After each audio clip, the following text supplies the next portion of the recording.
Diz assim a palavra do Senhor. Então Elias disse a todo o povo: aproximem-se de mim. O povo aproximou-se, e Elias reparou o altar do Senhor que estava em ruínas. Depois apanhou 12 pedras, uma para cada tribo dos descendentes de Jacó, a quem o Senhor tinha dirigido, ou a quem o Senhor tinha sido dirigida a palavra do Senhor, e disse: seu nome será Israel. Com as pedras construiu um altar em honra do nome do Senhor, e cavou ao redor do altar uma valeta com capacidade de 2 medidas de semente. Depois arrumou a lenha, cortou o novilho em pedaços e pôs sobre a lenha. Então lhes disse: encham de água 4 jarras grandes e derramem-nas sobre o holocausto e sobre a lenha. Façam-no novamente, disse eles, e eles fizeram de novo. Façam-no pela 3ª vez, ordenou, e eles fizeram pela 3ª vez. A água escorria do altar, chegando a encher a valeta. À hora do sacrifício, o profeta Elias colocou-se à frente e orou: ó Senhor, Deus de Abraão, de Isaque e de Israel, que hoje fique conhecido que tu és Deus em Israel, e que sou teu servo, e que fiz todas estas coisas por tua ordem. Responde-me, ó Deus, responde-me, ó Senhor, responde-me, para que este povo saiba que tu, ó Senhor, és Deus e que fazes o coração deles voltar para ti. Então o fogo do Senhor caiu e queimou completamente o holocausto, a lenha, as pedras e o chão, e também secou totalmente a água na valeta. Quando o povo viu isso, todos caíram prostrados e gritaram: Senhor, tu és Deus, ó Senhor, é Deus. Ou melhor, o Senhor é Deus. O Senhor é Deus. Feche seus olhos, queridos. Senhor, obrigado, Pai, pela tua palavra que foi lida, que já está sendo iniciada, sendo ministrada aos nossos corações. Pedimos, Senhor, que nada venha nos distrair nesse momento, ó Pai. Que seja somente o teu Santo Espírito a falar comigo e com tua igreja, Senhor. Fale aos nossos corações, Senhor. Ilumine, ó Pai, as nossas mentes para compreendermos a tua palavra, para aplicarmos em nossas vidas, Senhor. Para que nossas vidas sejam constantemente transformadas, ó Pai, pelo teu amor, pelo teu poder, pelo poder que há na tua palavra, Senhor. Senhor, nesse momento, ó Pai, que seja somente a tua voz, em nome de Jesus. Creio que todos conheçam esse texto. Esse texto aconteceu no Monte Carmelo. Esse texto, ele aconteceu no momento da história de Israel, e que o rei Acabe, ele estava reinando. Acabe tinha uma esposa chamada Jezabel, e essa mulher chamada Jezabel, ela adorava um deus chamado Baal, e outro deus chamado Será, uma deusa chamada Será. E não houve na história de Israel maior difusão dessa crença pagã, dessa divindade pagã, desse culto pagão, do que no período do reinado do rei Acabe. E então Deus levanta o profeta Elias. E o profeta Elias dá uma palavra muito pesada, tanto para o rei quanto para Israel. Durante 3 anos e meio, não haverá chuva sobre Israel. E durante 3 anos e meio, houve seca em Israel. Após esse período, o Senhor lhe dá uma outra palavra e diz que faria chover novamente. E então o Senhor faz chover sobre Israel. Os irmãos devem se lembrar, quando Elias diz vai ao monte, começa a orar, por 3 vezes ele ora e manda o seu moço olhar para o céu, veja se existe alguma nuvem, algum sinal de chuva. E na última vez em que ele estava, que o moço que diz a palavra, ou o auxiliar do profeta esteve no monte, ele falou assim: eu vejo uma pequena nuvem, pequenininha, do tamanho da mão de um homem. E então Elias fala assim: corra depressa, avise ao rei que vem grande chuva. E voltou a chover em Israel. E então Elias, ele leva aos montes os profetas de Baal, os profetas de Aserá, para confrontá-los diante do Senhor. Porém, antes de confrontá-los, Elias, ele observa que o altar do Senhor, ele estava destruído. E então Elias reconstrói o altar do Senhor. E aí acontece tudo isso que nós estamos vendo. 450 profetas de Baal e 400 profetas de Aserá ficaram o dia inteiro pedindo por fogo para queimar ali os seus sacrifícios. E não houve nada, não houve uma manifestação sequer das divindades pagãs.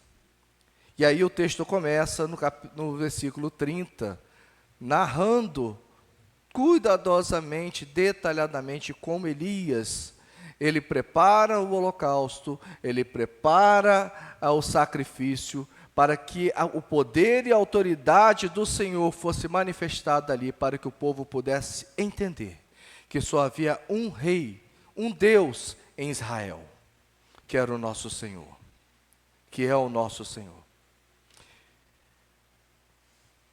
Imagina só, Elias chegando e vendo o altar do Senhor, o lugar alto, o altar do Senhor destruído. Agora imagine você chegar num lugar que um dia foi sagrado, que um dia foi consagrado ao Senhor, um lugar onde havia culto, onde havia celebração, um lugar como este aqui, como essa igreja que hoje apresentou e hoje ofereceu uma celebração tão linda para o nosso Deus, uma adoração tão linda para o nosso Deus, onde cantamos com todas as forças de nossos pulmões, adoramos o Senhor, rendemos glórias ao Senhor. Imagina você chegar num lugar onde antes era um local sagrado, mas que agora esse lugar esteja em ruínas, mas que agora esse lugar não exista mais a adoração, um lugar onde as pedras estão quebradas,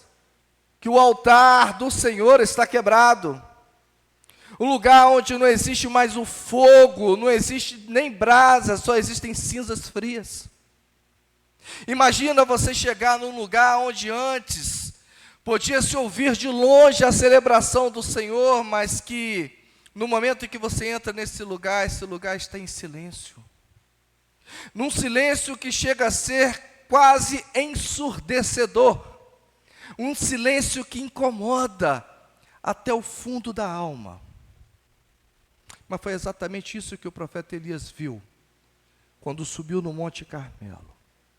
Foi exatamente isso que ele encontrou no Monte Carmelo. Um altar destruído. Um altar em ruínas. Mas o mais assustador, queridos, não é que o altar estivesse em pedaços, que o altar estivesse em ruínas. O mais assustador não era o altar. O mais assustador era o povo de Israel. Um povo que não era um povo pagão. Um povo que foi separado e escolhido por Deus para o adorar, para manifestar a sua glória, para carregar a glória do Senhor. Um povo que foi libertado do cativeiro do Egito. Um povo que viu os milagres do Senhor durante as 10 pragas do Egito, pois nenhuma delas atingiu o povo de Israel. Um povo que caminhou com o Senhor durante décadas num deserto, atravessando um deserto escaldante, um lugar de morte, mas que a glória do Senhor e a misericórdia do Senhor foi manifestada a ponto de que nem as roupas deles se desgastaram. Um povo que no meio do deserto foi alimentado e bem alimentado por Deus, com um maná que caía todos os dias para alimentar o povo, com codornizes, quando o povo já estava enjoado de comer o maná, o Senhor manda codornizes. Um povo que quando teve sede, o Senhor não faz descer água do céu, mas Ele faz brotar de uma rocha. Um povo que viu a presença do Senhor da forma de uma nuvem durante o dia, protegendo esse povo do sol escaldante e direcionando os passos desse povo.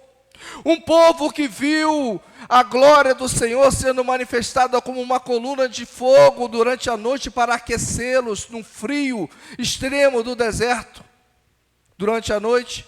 Porque o deserto ele tem temperaturas extremas, durante o dia é um calor extremo e durante a noite o frio ele é extremo.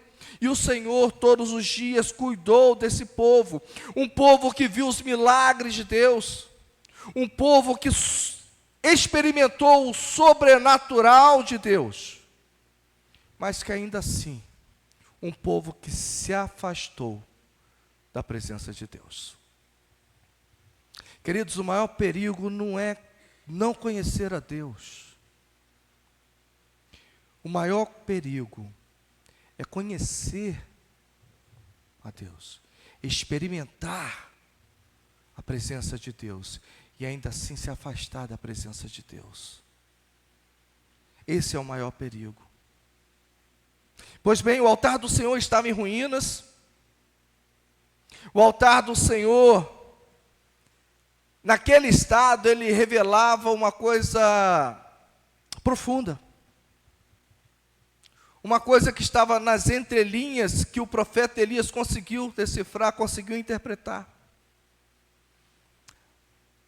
A condição daquele altar revelava que o coração do povo estava muito longe da presença de Deus. O coração daquele povo estava longe de Deus. Isso nos leva a uma pergunta hoje que é inevitável. Se o altar, ele significa o coração, como é que está o seu altar hoje? Como é que está o seu coração hoje? Como é que está o altar do Senhor na sua vida? Hoje, nessa noite. O altar, ele significa lugar de adoração. O altar, ele significa, ele representa o nosso coração. E quando o altar do Senhor está em ruínas, e, conforme diz a palavra do Senhor, o pecado ele ocupa espaço na nossa vida. Quando o altar do Senhor ele está em ruínas, a desobediência humana começa a dar ênfase, começa a se instalar na nossa vida, porque já não existe mais temor. Quando o altar do Senhor está em ruínas, outros deuses assumem o lugar que só deveria ser do nosso Deus. E aí, diante desse cenário, Elias ele toma uma decisão. E essa decisão de Elias muda tudo. Elias podia muito bem chegar e confrontar o rei Acabe, como tinha feito antes, movido pelo Senhor. Elias poderia muito bem começar confrontando o povo, porque tinha se deixado se afastar de Deus. Elias podia começar criando alguma coisa nova, tentar uma estratégia nova, o que a gente faz muito nas igrejas hoje, de tentar levar o povo à adoração, um povo que está adormecido, um povo que está frio, tentar novas coisas para fazer com que esse povo desperte para poder buscar novamente a presença de Deus. Elias poderia ter feito tudo isso, mas presta atenção, Elias começa pelo altar.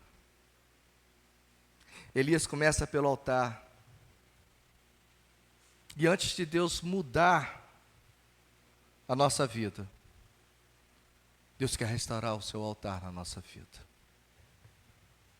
Antes de Deus mudar a nossa igreja ou essa igreja, Deus quer mudar, transformar, restaurar o altar.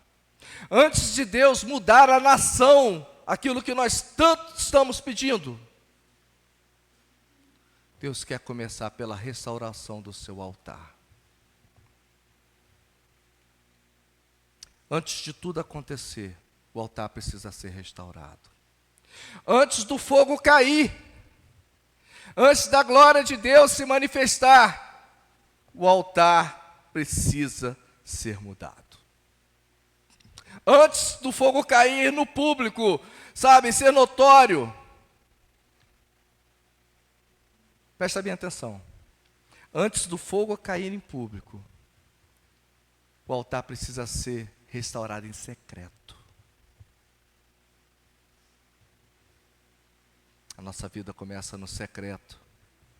E a transformação da nossa vida começa na restauração do altar do Senhor. A transformação começa, queridos, onde a presença foi perdida. A presença do Senhor se perdeu no altar, em cima do Monte Carmelo. Porque ali, nas colinas, Acabe, ele fez postes ídolos para Baal e para Será, por influência de Jezabel, da sua esposa. A presença de Deus, a transformação do Senhor começa onde a presença foi perdida.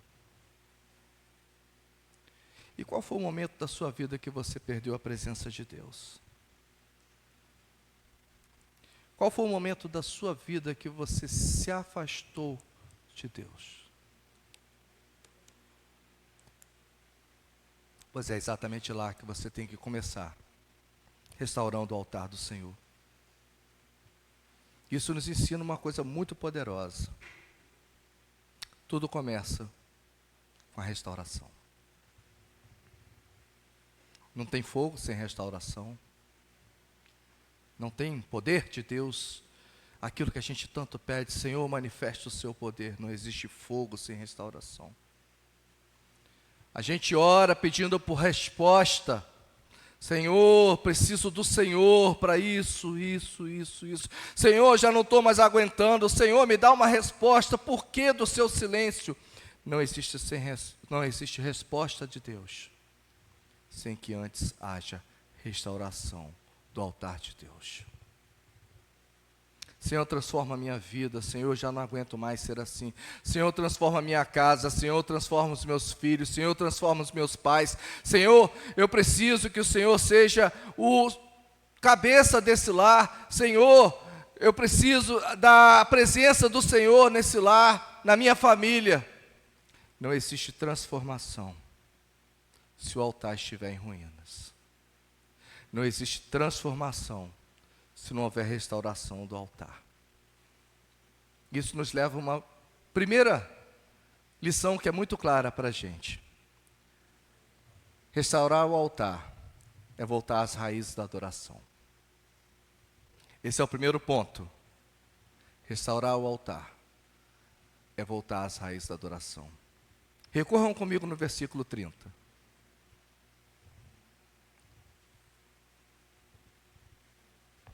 Versículo 30 diz assim: Então Elias disse ao povo: aproximem-se de mim. E o povo se aproximou. E Elias reparou o altar do Senhor que estava em ruínas.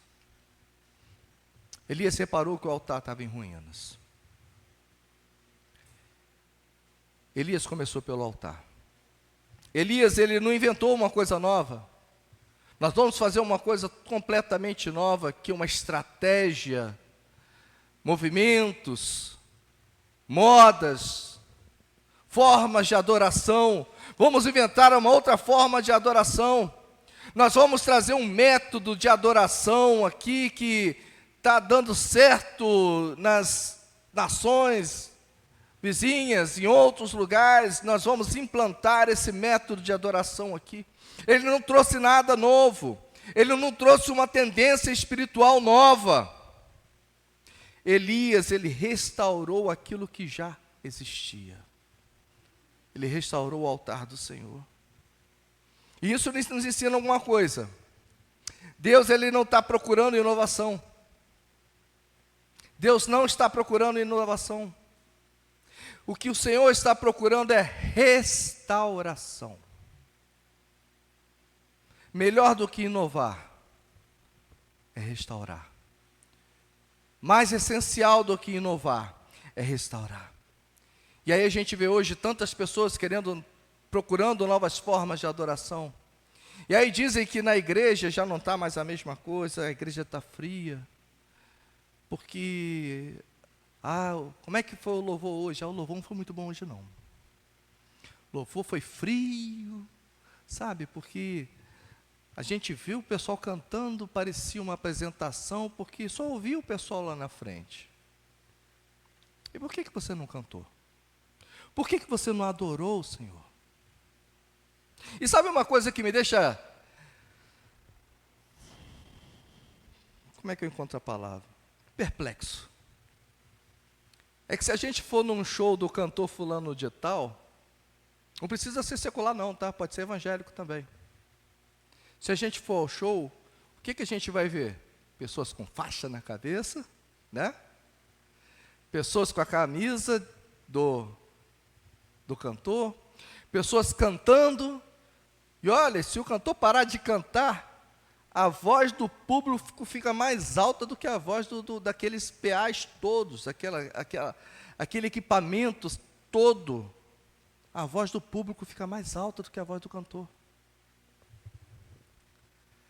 A euforia do povo, a animação por estar ali, diante daquele cantor famoso, ela contagia as pessoas. E por que na igreja não existe essa euforia, essa animação, quando a gente está louvando aquele que é muito mais precioso e mais importante do que um cantor famoso? Quando nós estamos na igreja, nós estamos adorando o nosso Deus.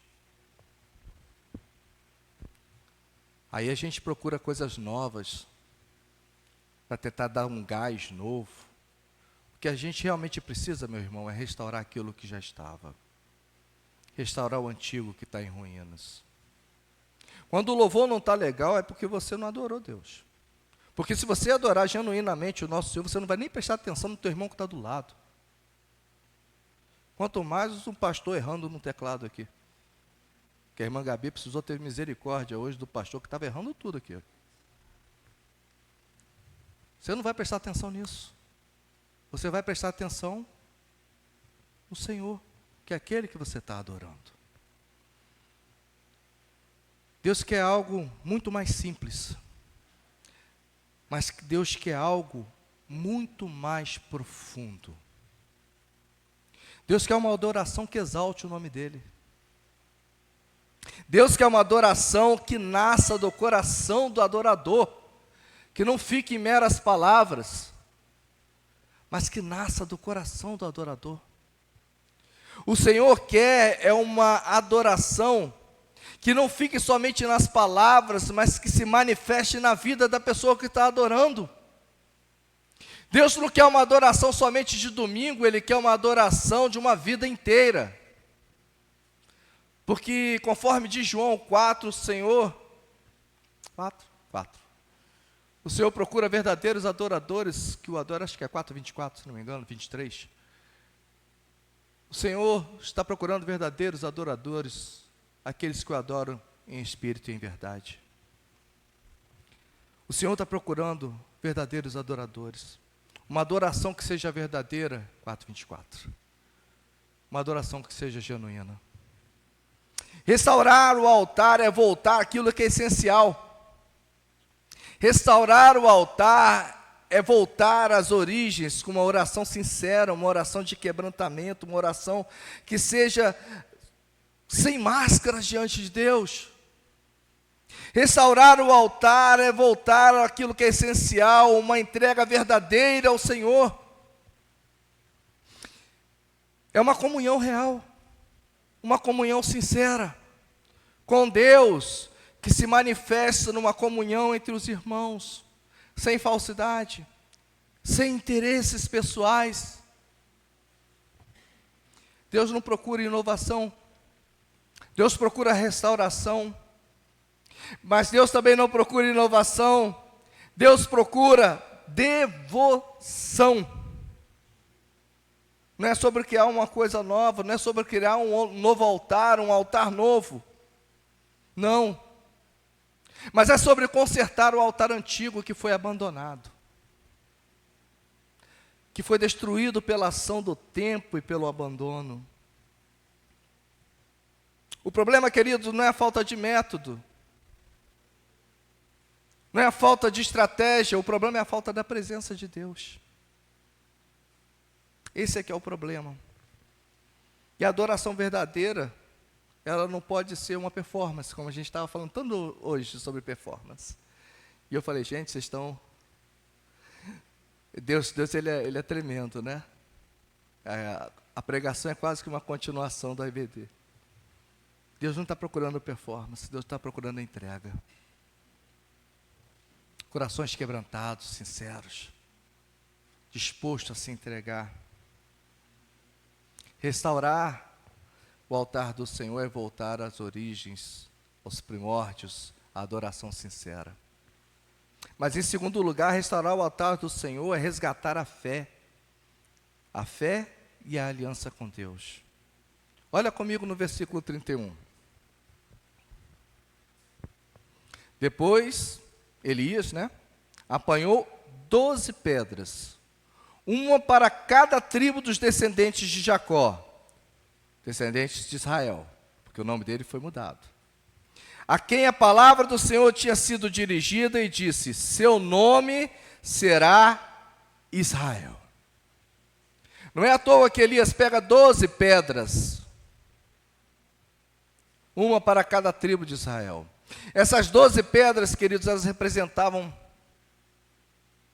identidade do povo.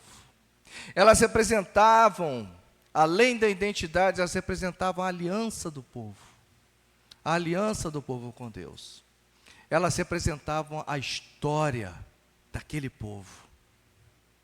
E pegando aquelas 12 pedras, aquelas 12 pedras que representavam as 12 tribos, indiretamente, Elias estava dizendo isso para o povo: vocês esqueceram de quem vocês são. Vocês se esqueceram de quem vocês são. Vocês já não se lembram mais de quem vocês são. Quem vocês são agora não representa aquilo que vocês já foram no passado.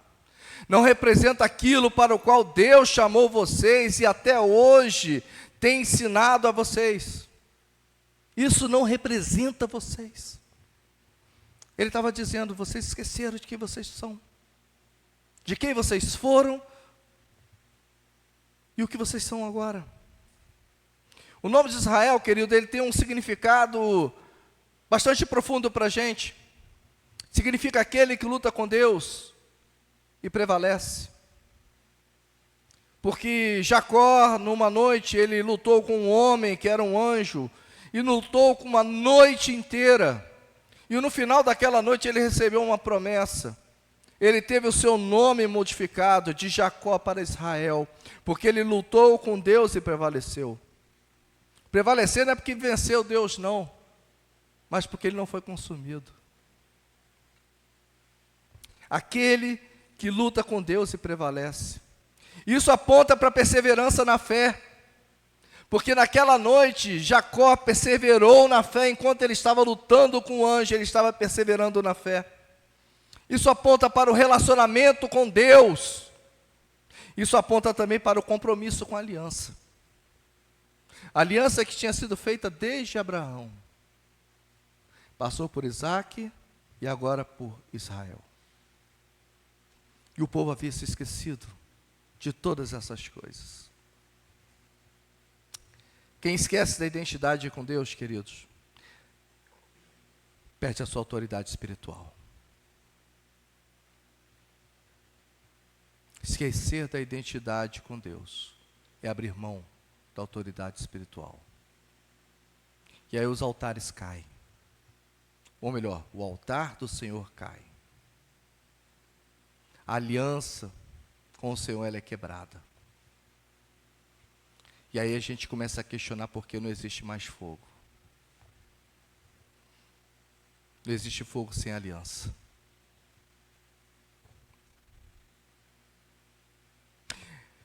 Restaurar é voltar a viver pela fé. Aquele povo parou de adorar o Senhor, começou a adorar Baal e adorar Será, porque lá no íntimo dele o Senhor já não era mais o bastante para aquele povo. Aquele povo já não vivia mais pela fé no Senhor.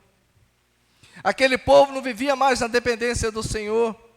E aí, na cabeça errante do povo, ele precisou recorrer a outros deuses. Restaurar o altar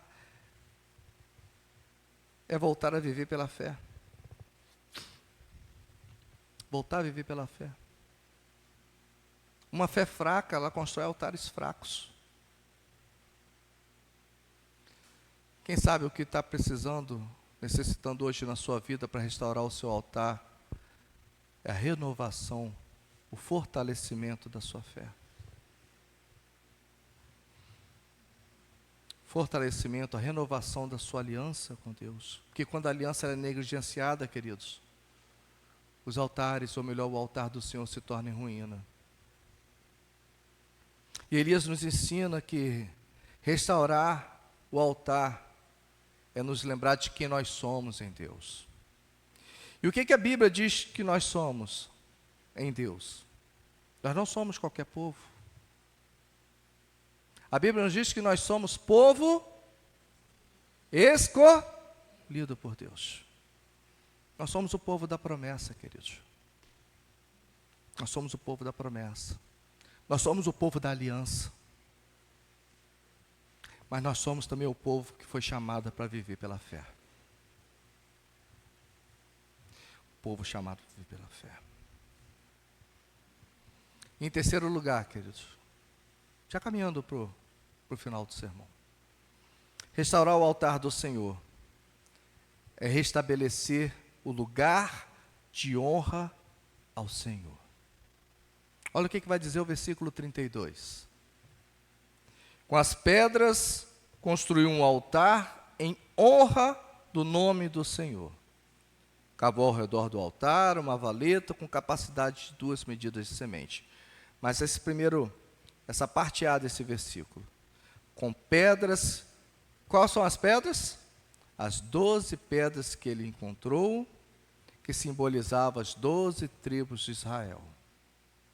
Ele construiu um altar em honra do nome do Senhor. Elias, ele reconstrói um altar em honra ao nome do Senhor. Com as 12 tribos, com as 12 pedras. Aquele povo, querido, ele não tinha parado de crer em Deus. Não tinha parado de crer. Tanto que eles continuavam fazendo as mesmas festas religiosas que o Senhor tinha pedido.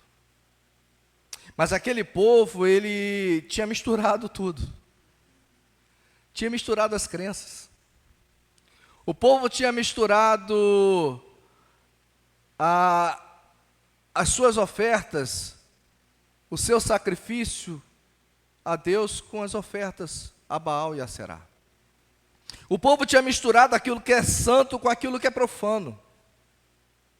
E não tem como dar certo misturar aquilo que é santo com aquilo que é profano. O povo tinha dado espaço para outros deuses. E o Senhor, ele não aceita isso, queridos. Uma coisa é verdadeira, que quando o altar do Senhor cai, outros altares se levantam no lugar do altar do Senhor. Quando o altar do Senhor cai na nossa vida, automaticamente, naturalmente, sem precisar nenhum esforço nosso, outros altares se levantam na nossa vida. Esses altares hoje podem significar muita coisa, podem representar muita coisa. Pode ser idolatria. E o que mais nós vemos aí é misturando o santo com o profano. Desde atos de dentro do culto que misturam aquilo que é sagrado com rituais de outras religiões. Desde misturar o louvor e a adoração com até samba enredo dentro dos templos. Não é samba com letra evangélica, não. São escolas de samba mesmo. Desde misturar coisas que a doutrina bíblica com coisas que as pessoas creem por aí, quase que como simpatias gospel. Mas não vai por aí, não. Esses altares, eles podem também significar o ego da gente. Quando a gente acha que a gente é autossuficiente e autossustentável, a gente constrói um altar nosso no lugar do altar do Senhor. Isso a gente vê muito por aí. Quando a gente acha que a gente pode caminhar com as próprias pernas e se esquece do Senhor, a gente está levantando o altar da gente. Esse altar pode ser o dinheiro, que é a raiz de todos os males, conforme diz a palavra do Senhor. E aí Jesus vai falar que não pode servir a dois deuses, não tem, ou há de amar a um e odiar a outro, ou há de servir a um e desdenhar e abandonar outro, porque não tem como você servir a Deus e a Mamon. Mamon são as riquezas. Não tem como você servir a Deus e ao dinheiro. Quem é que tem sido tomado o lugar de Deus na tua vida? Às vezes um status nosso pode tomar o lugar de Deus na nossa vida. Um status profissional, um status social pode tomar o lugar de Deus na nossa vida. Às vezes os nossos próprios prazeres podem tomar o lugar de Deus, ser um verdadeiro altar na nossa vida. Quando nós vivemos somente para o nosso prazer e a gente não tira o Senhor do local de prioridade da nossa vida. Às vezes as nossas distrações podem se tornar altares na nossa vida. Distrações. Por isso a gente precisa estar vigilante. E restaurar o altar do Senhor, ele é necessário uma decisão. Precisamos decidir restaurar o altar do Senhor. Para restaurar o altar do Senhor é necessário renúncia. Precisamos renunciar a nós mesmos, renunciar àquilo que nos afasta de Deus. Jesus falou: você quer vir após mim? Quer se tornar meu discípulo? Negue-se a si mesmo. Começa renunciando. Começa renunciando você. Começa dizendo: Senhor, eu só posso ir até aqui, mas o Senhor está acima de todas as coisas. Convém que eu diminua para que o Senhor cresça. Conforme as palavras de João Batista. Começa renunciando. O altar do Senhor, restaurar esse altar do Senhor, ele exige prioridade. Porque o Senhor não divide a sua glória com ninguém. O Senhor não divide o seu altar na nossa vida com ninguém. E quando Deus não é o centro, qualquer coisa toma o lugar do Senhor na nossa vida. Mas Elias, ele faz o altar em nome do Senhor. E Elias faz o quê? Ele manda jogar água. Jogue bastante água aí. E aí Elias manda isso Elias manda isso 2 vezes, Elias manda isso 3 vezes. E por 3 vezes os homens jogaram água, a ponto de escorrer pelo altar, pelo local do sacrifício e encher as valetas. Chegou a encher as valetas. A água escorria do altar e enchia as valetas. Sabe para quê? Para eliminar qualquer tipo de dúvida quanto a qualquer ação humana. Ele não queria glória para ele, porque ele poderia muito bem colocar fogo ali. Mas ele não, ele queria render a glória àquele que é digno de toda a glória. E aí Elias, ao eliminar qualquer dúvida, ele toma uma atitude. Elias ora. Ele ora, ele fala com Deus. E aí uma coisa sobrenatural acontece. Diz no versículo 38 que então o fogo do Senhor caiu e queimou completamente o holocausto. Queimou completamente a lenha. Mas olha só, o fogo do Senhor não parou por aí, porque ele queimou completamente as pedras. E ele queimou o chão e secou totalmente a água. Quando o altar do Senhor ele é restaurado, a glória do Senhor se manifesta. Quando o altar do Senhor é restaurado, o fogo do Senhor desce, consome o sacrifício, consome a lenha, queima a lenha, destrói as pedras, ele seca a água. Quando o altar do Senhor ele é restaurado, o fogo ele retorna. E não é por esforço humano não, queridos. O fogo desce porque é uma resposta divina. Quando o altar do Senhor é restaurado, o Senhor volta a responder. E quando o Senhor responde, Ele responde até com aquilo que era impossível. E quando o Senhor responde, até aquilo que era impossível se torna testemunho na vida do cristão.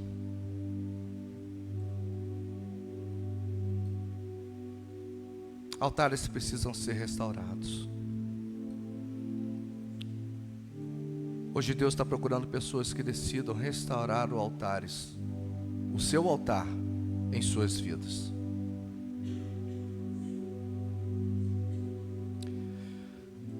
Talvez, quem sabe, o seu altar hoje ele esteja destruído, pedras espalhadas, destruídas.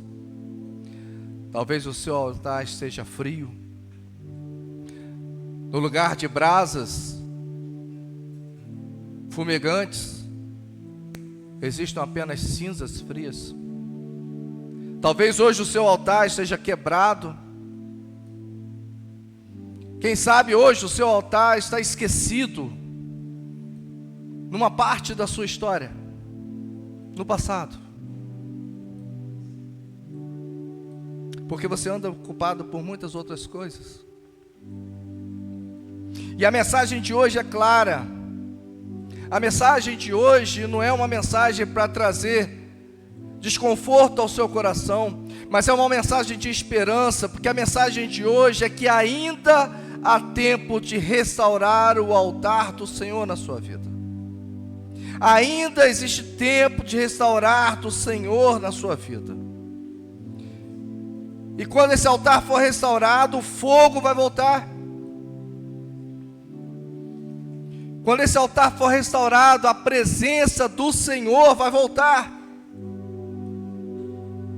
Quando esse altar for restaurado, a vida vai retornar.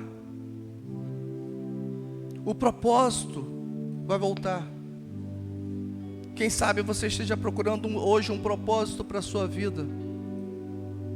Comece pela restauração do altar do Senhor na sua vida. E a pergunta que fica para mim e para você nessa noite: você vai continuar ainda com seu altar em ruínas? Ou você vai restaurar o seu altar nessa noite? Porque isso requer uma decisão, não apenas uma intenção, não apenas uma vontade, porque Elias não ficou na intenção e na vontade de restaurar o altar do Senhor. Ele tomou uma decisão que levou ele a um ato, a uma ação. O que você vai decidir hoje? E se nessa noite você deseja restaurar o altar do Senhor na sua vida, você precisa tomar essa decisão. E você precisa tomar uma ação. Comece dizendo ao Senhor que você vai retomar, vai restaurar esse altar. Comece dizendo ao Senhor que você vai retornar para onde a presença dEle foi perdida. Comece dizendo ao Senhor que você errou e que você deseja colocar novamente o Senhor, render ao Senhor, que você deseja novamente exaltar o nome de Deus e colocar o Senhor no lugar onde Ele nunca deveria ter saído, que é o primeiro lugar da sua vida. Comece dizendo que o Senhor é a prioridade da sua vida. E se você está orando dessa forma, eu quero te convidar a se colocar de pé para a gente estar orando. Se você está falando com Deus dessa forma, coloque-se de pé. Ah, Senhor, nos colocamos na Tua presença, ó Deus. E obrigado, ó Pai, porque não foi necessário 3 anos e meio de seca na nossa vida para que a gente viesse a reconhecer. O desejo do nosso coração nessa noite, ó Pai, e a nossa decisão nessa noite, como uma aliança diante do Senhor, é restaurar o altar do Senhor nas nossas vidas.